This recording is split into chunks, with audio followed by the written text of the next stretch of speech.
Lavoro di squadra, gestione della pressione nei momenti decisivi, leadership, capacità richieste non solo agli atleti ad alto livello, ma anche ai manager d'impresa, qualità che si possono allenare. A questo punta Playmaker Team, il percorso formativo che trasforma i valori dello sport in successo aziendale.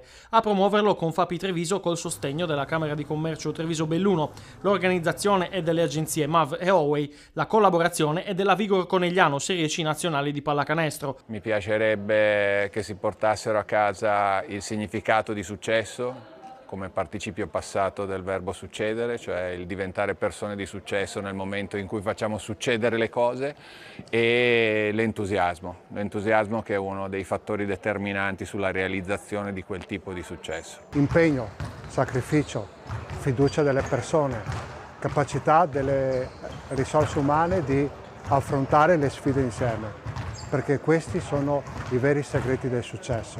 Prima la teoria, poi la pratica. Al Palasport di Conegliano imprenditori e giocatori della Vigor si sono affrontati per mettere in atto le tecniche imparate. Un momento di divertimento e costruzione dello spirito di squadra che sarà ripetuto. Progettualità per noi di grande ispirazione, molto apprezzata dagli imprenditori trevigiani e che poi si completerà con un secondo appuntamento l'8 di ottobre con un matching fra gli imprenditori come occasione poi di condivisione dei valori ma anche di conoscenza reciproca.